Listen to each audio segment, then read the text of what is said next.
Welcome to the Abundant Accountant Podcast. This is where accountants come to learn all the ways you can grow your firm. When you are in doubt, we are here to help you out. If you're ready to learn, ready to grow your firm, then you are in the right place to sharpen those skills and increase your revenue.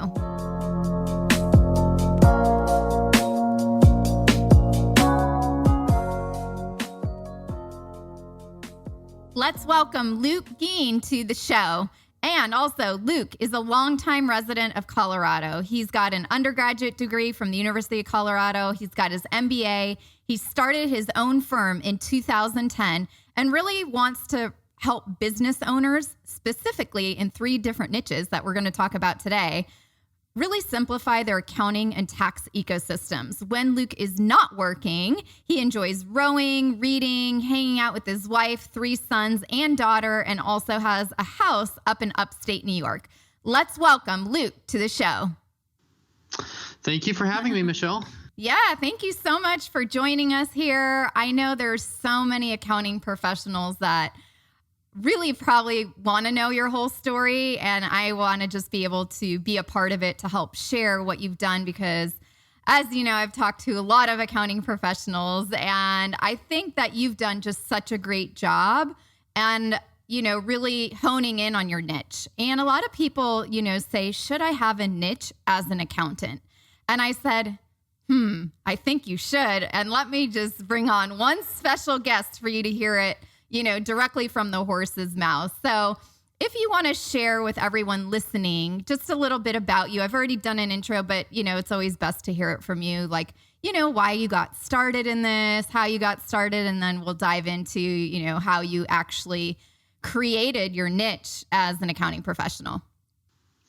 Yeah, happy to share my story and certainly interrupt me if I'm going too far down the rabbit trail here, but my background is finance, and I was in corporate finance and accounting for a long time and worked for a number of large and small companies and enjoyed that. But I started to get bored with that and wanted to do my own thing. So ultimately, I ended up getting my CPA license and decided that I wanted to be self-employed. And most people who do that end up buying into a firm. And I shopped around a little bit, but I couldn't find anybody to take an interest in me or really it's just a good situation. And so I was trying to figure out what to do, and I found a marketing company called Build Your Firm, who works only with CPAs, and they do outsourced marketing for CPAs, and they work with people all over the country.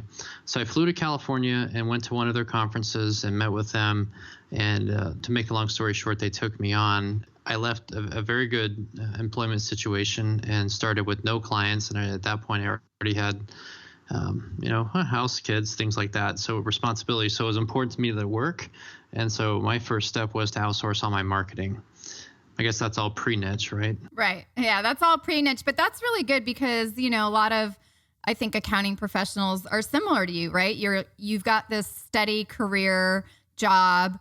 And I mean, I know you have your wife and 4 kids, right? So, I mean, that's a lot of responsibility to really start with no clients. And I think that, that's an inspiration to a lot of people that are probably listening. Like, wow, you know, if Luke can do it, I can do it. And there's a lot of people, but it's like you said, you had to make it work. And I commend you for doing that. But when you found the Build Your Firm, right? The people that you wanted to outsource all your marketing to, I think one of the reasons that you've been so successful is because of this niche. So when you first started, did you even have a niche? Did you know who you wanted to help? Can you share a little bit about that, like when you first started out? Sure. So when I started with them, and they had somewhat of a plan in terms of where we were going to be located. So I'm in Colorado Springs, but in order to generate the level of revenue that we wanted to and to grow at the speed we wanted to, we really had to start out with being 2 locations. So I opened up an office in Denver, which is, of course, a much bigger city, and also an office in Colorado Springs where I lived. And so that was the first step, is to have different locations so that you can be a bigger firm ultimately and appeal to a wider group. Initially, the first year was all about just bringing some clients in the door, getting started. I mean, definitely from the very beginning, we were cognizant of the fact that we don't just want to take on any and every client, because that just leads you down a path that you don't want to go down in most cases. Very difficult to focus, very difficult to develop an expertise when anybody who calls you is a client. So how did you learn that in the beginning? Because I think a lot of accountants, you take on anyone that calls you, right? So how were you able to distinguish that in those beginning years? Some of it was good advice from Build Your Firm, and some of it was, I guess, just what I thought about being a business owner. I mean, there's certain, when I pictured the way I wanted the firm to be, it didn't include a bunch of, $200 or $300 tax returns. I never got into it wanting to be the tech, to use the old cliche, the technician that becomes a business owner. I was much more interested in running the business. I love taxes and accounting. I love the work that we do, the planning aspect, the CFO stuff, but I like running the business even more. And I knew that was where my deepest skill set was. So I didn't want to develop something where it would be super dependent on me personally, where they need to talk to Luke, not somebody in the firm. Right. And so I went into it really with my antenna up for any clients that might look for somebody where that was the case. And I think in the accounting industry especially, there's just a lot of clients who expect to get attached to one CPA and you're their person and they know you and they worked with you for 15 years and you kind of they bounce stuff off you all throughout the year, and it's just hard to have boundaries. And I just didn't want to be that person for those people. No, I can only imagine what it's like for you with the amount of people that need your services, right? But so you didn't want to be the technician. You really wanted to build the firm and, do the higher level work. And, I frequently get asked all the time, like, well, how do you pick a niche? Can you share a little bit about how you actually picked your niche, and then also share with everyone listening, what are they? Because I know for you have a few.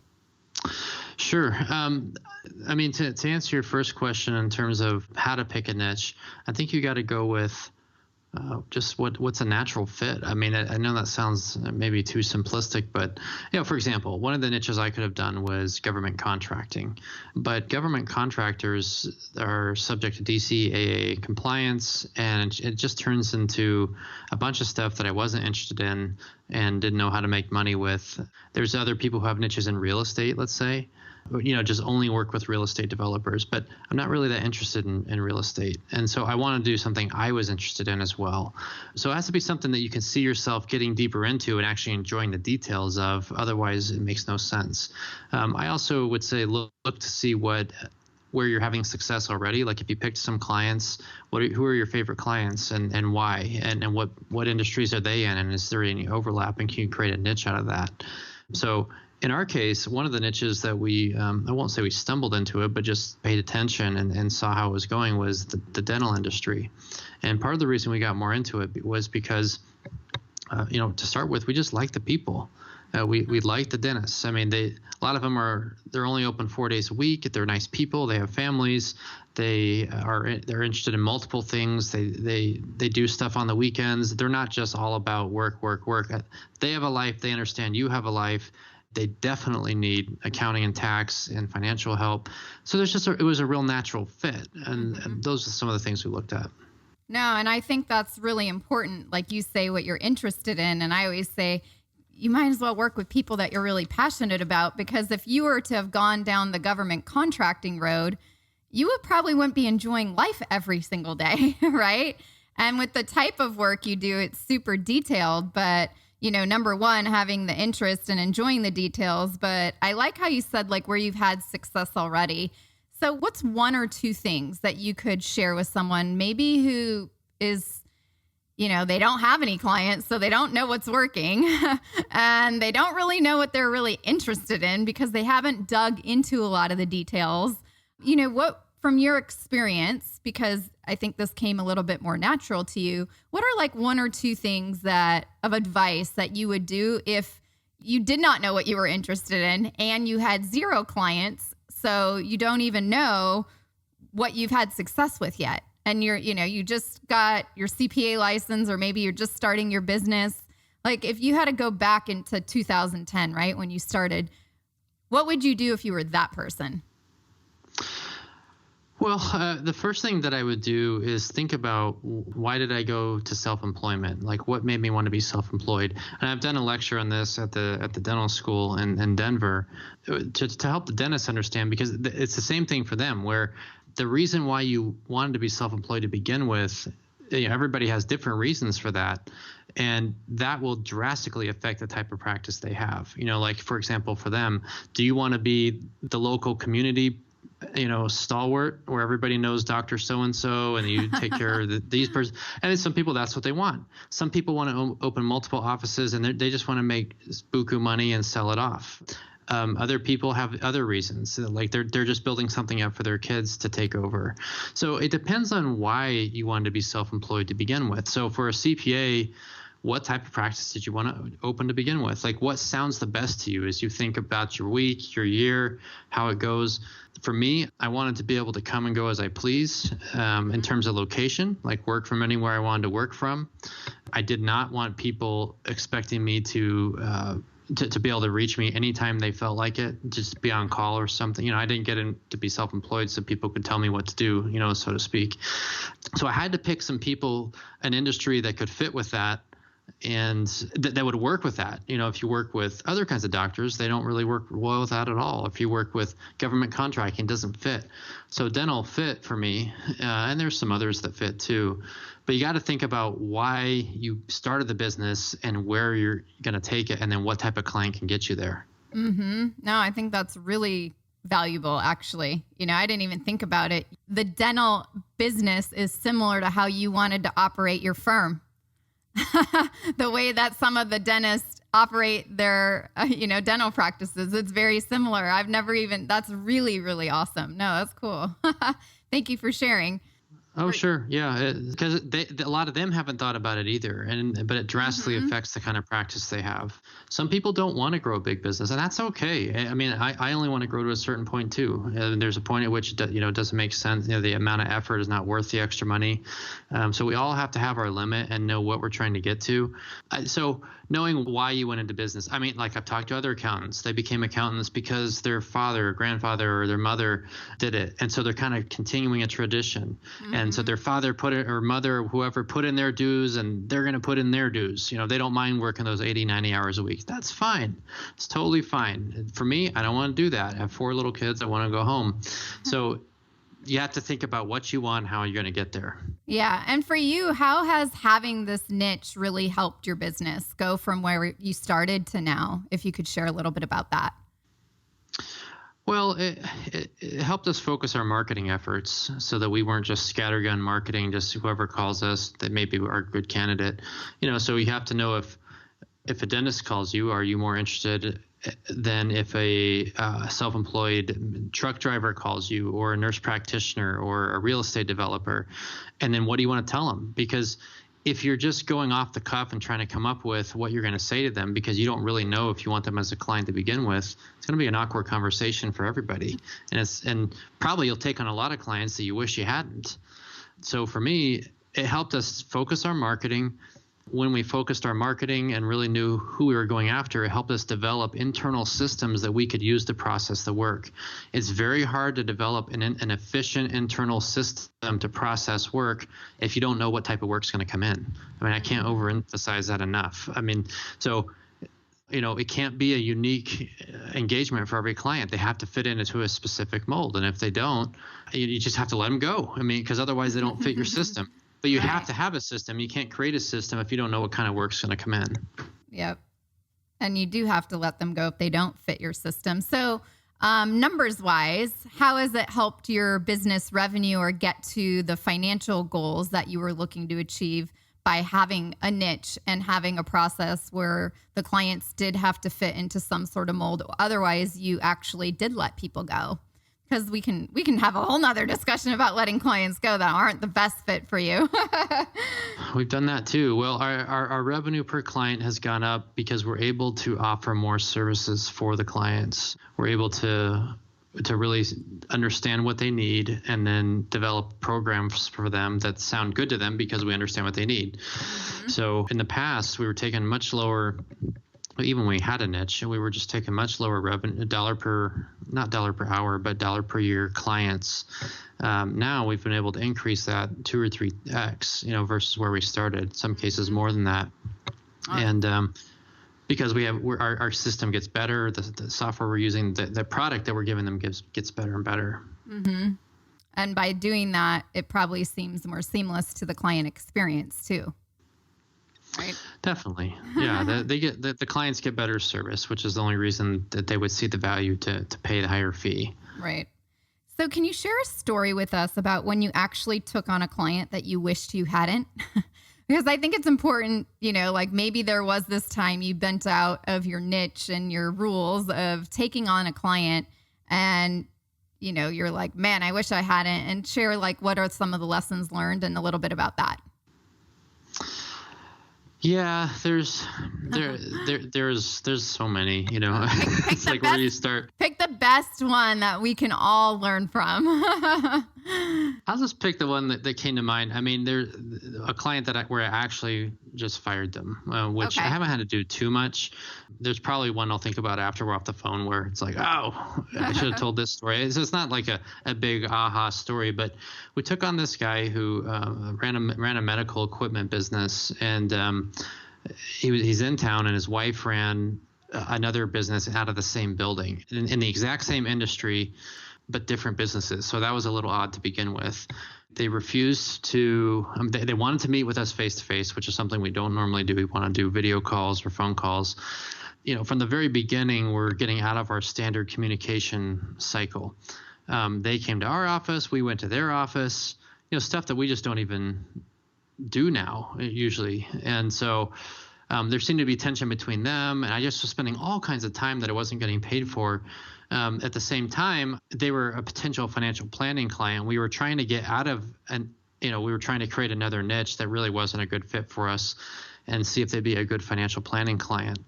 So we made a bunch of exceptions for this client. And this was a client who very much wanted a person in town who they could call about anything, anytime. You're their guy and they call you, and it's your fault if it doesn't work. And so it came to be, this person is very unresponsive with email. They kind of I didn't get that email type of guy. And you love those, right?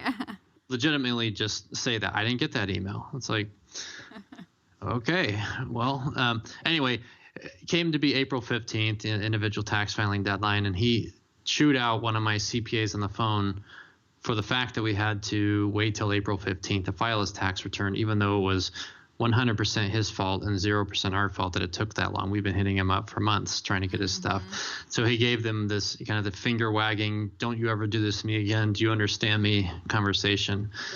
And I'm just not going to put up with that. I mean, I can't have my staff coming to work stressed out and chewed out especially when it's not their fault. I just don't think people have the right to talk to other people that way. So I fired him. And and his fees were low, and he was always complaining. He would give me the line of, how much am I paying you? Like he forgot, like he would hold, and it was not a high fee. So I broke a bunch of, kind of rules that I should have not broken and not ignored. And I actually FedExed him a letter so that he couldn't say that he didn't get the email. Nice. And I called him.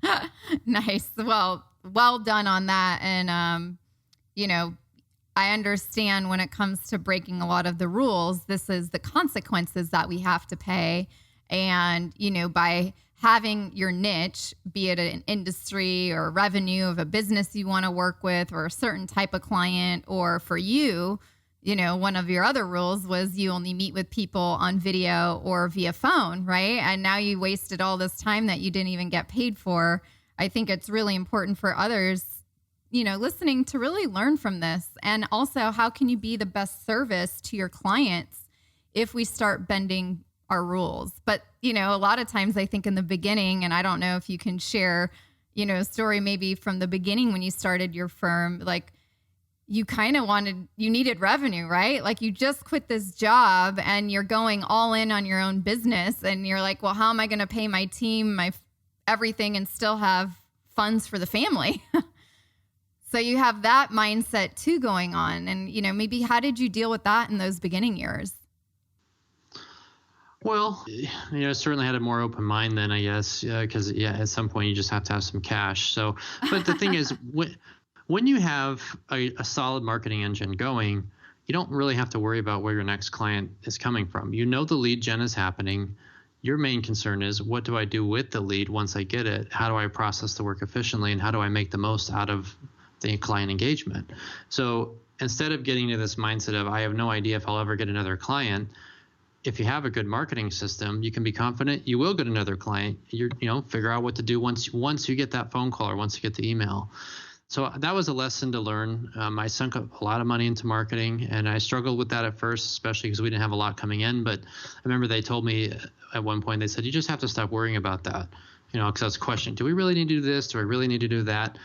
And so I took their advice, and I just said, I'm not going to worry about it. If they tell me to spend money on something, I'll do it. And if they tell me to do something, I'll do it. And so you got to be ready to take advice. Yeah. But yeah, there are certainly clients I took on that I kind of just fit them in, and just to get things going. That happens. It's not the end of the world. I think one of those clients I still have turned out to be a good client. Others we divested ourselves of later, and that's okay. Moved them on to another firm where they get a better fit. That's okay. Things are going to change. Yeah. And how have you honed in on, your niche over the years, right? Like, you've had your business, I think, about 8 years now. Can you tell us and share with us maybe the evolution of what it was before and where it is today, or if it's the same, share like that as well? Sure. I mean, at first it was, hey, I'll work with any service-based business. Okay. And now, and then it became, I want to work with service-based businesses who are using QuickBooks. And then it became, actually, I want you to be in QuickBooks Online, or let us move you to QuickBooks Online. Because I didn't start working virtually because I didn't know to do that. I had something that developed over time. Then it became kind of, dentists, medical professionals, which is not exclusively who we take on, or people who really fit our communication system, who will work with us electronically and do things the way we tell them to do. And now it's more turned into, certainly we have a huge niche in the dental industry, and we go to trade shows and do all kinds of stuff. But focusing on high-end tax planning clients, like who's a good fit for that? Because if we can work with them from a tax planning standpoint and they can fit in our communication system, they're more valuable than just the monthly clients that we were getting before. Yeah. So it has changed. One thing that we insist on is, we'll even take on maybe sometimes clients who are below our revenue, normal revenue amount, if we see long-term potential and if they're people we really want to work with. And, so you can be a little flexible and say, hey, I have a good feeling about this client, because you get used to that. But one thing we won't make an exception on is whether or not they will use our electronic communication system. If they're going to fight that, complain about fees, not ever check their email, not watch any videos we send them, not schedule calls with us, and then blame us for not talking, we just won't put up with that at all, because it just puts us in a completely no-win situation. Mm-hmm. So we've gotten better about knowing what we can be flexible on and what we can't be flexible on. Yeah, no, and that's really important. I think it's really interesting to share that you had an evolution of your niche, and that for each person listening, you're going to have an evolution over time. And you just kept adding on a layer once you probably saw that, oh, this is working really well. I like this. I enjoy my work. I'm not stressed out all the time, right? So. Right. And there's some things that we thought would work that didn't. So you have to, I think the niche kind of becomes your. What's one thing that you tried that worked that didn't? One thing that I thought would be a big deal that didn't end up being a big deal was kind of CFO type services, where we go over a financial dashboard. We help clients understand their numbers. We could do a forecast with them. We had an analyst on board to do all this stuff. And we just could not get traction on that. And the tool we were using was great. The service was great. But the reality is clients just weren't interested enough to spend the amount of time that it took to do a good job to get them a good product. We'd be developing a forecast with virtually no input. Well, that's useless. Right. And they didn't want to log into the tool and check it. And so we spent years pushing this, and it would excite clients because they like the idea of it. Okay, I got this dashboard, I got all these numbers going. But in truth, when the rubber meets the road, they didn't have time to look at it, didn't want to look at it, and really didn't want to schedule time to look at it.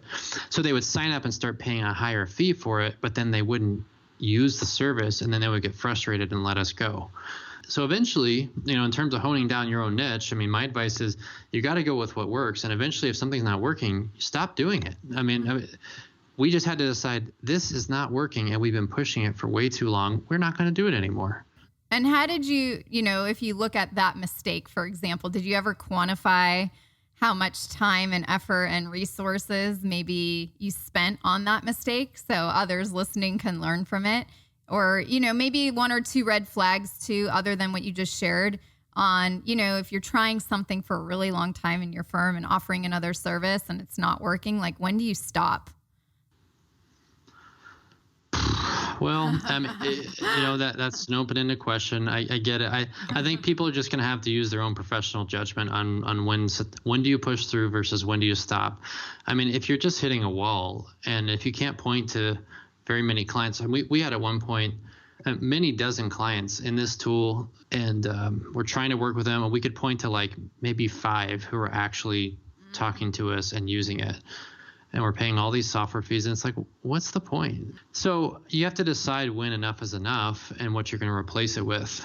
I think I kind of use my own internal level of frustration. Like I didn't Okay. become self-employed to be frustrated and to be pushing a service that nobody wants.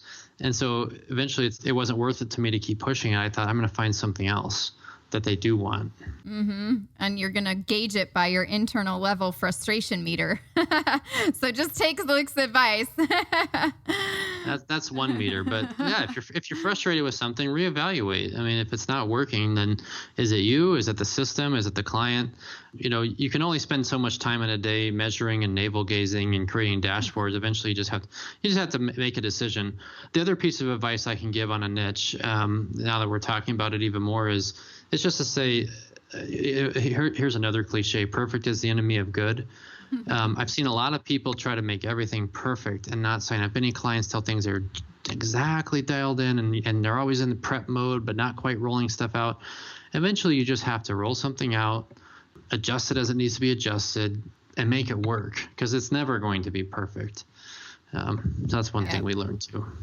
Yeah. And I'm sure, there's a lot of people, especially, solopreneurs, entrepreneurs, or accountingpreneurs, whatever you want to call it. We all deal with this thing of perfection, right? And I can't do this until I have this in place. But I'm like you, perfect is always going to be the enemy of good. And just try something, just see, because you never know what's going to happen. So thanks for sharing, Luke. I have one thing that I like to close out every single show with, okay? So you're going to have to dig real deep for this one.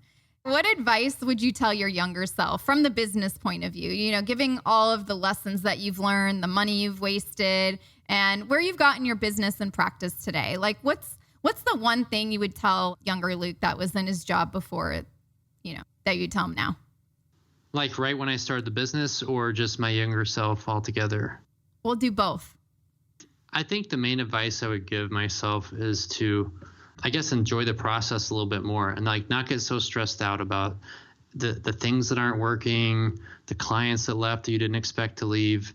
Just to have confidence that the process is working, and to enjoy it, and to not kind of always question whether or not you're doing the right thing and whether it's working.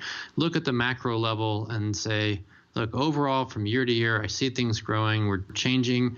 It won't be the same as last year because we're doing things different than last year. And like have confidence in the process and just be a lot less stressed out about it. It was pretty easy for me to dive into the stress. And even though I wasn't working buku hours because I wasn't willing to, like some people, but to be stressed out and thinking about it and wondering is tough on your health and not good for you. And so I would just have more confidence in what I was doing and just go with it and not worry about any given month how it's going. No, I love that. Well, thank you so much for sharing, and thank you so much for being here with us on the Abundant Accountant podcast. And thank you for sharing your wisdom with other professionals. I think it was really amazing to have you. Got it. Thank you so much, Michelle. I appreciate it.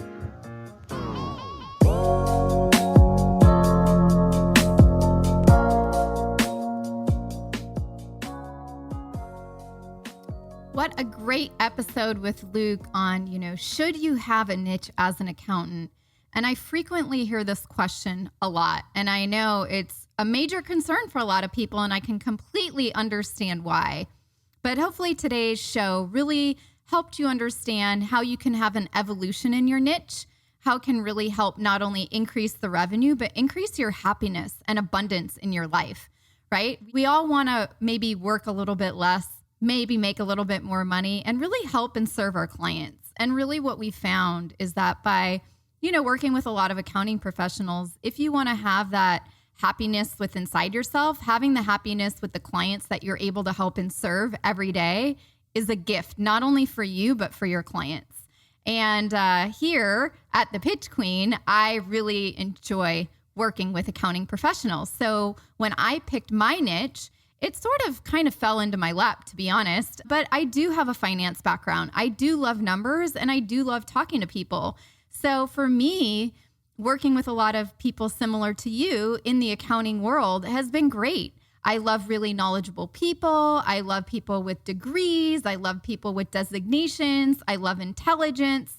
So for me, by picking that niche, not only does it help me enjoy every single day what I do, it keeps it interesting and fun, but ultimately it helps me create abundance in my life too. So thank you all so much for listening. And if this is something you would want to explore a little bit more, I have more to share on that.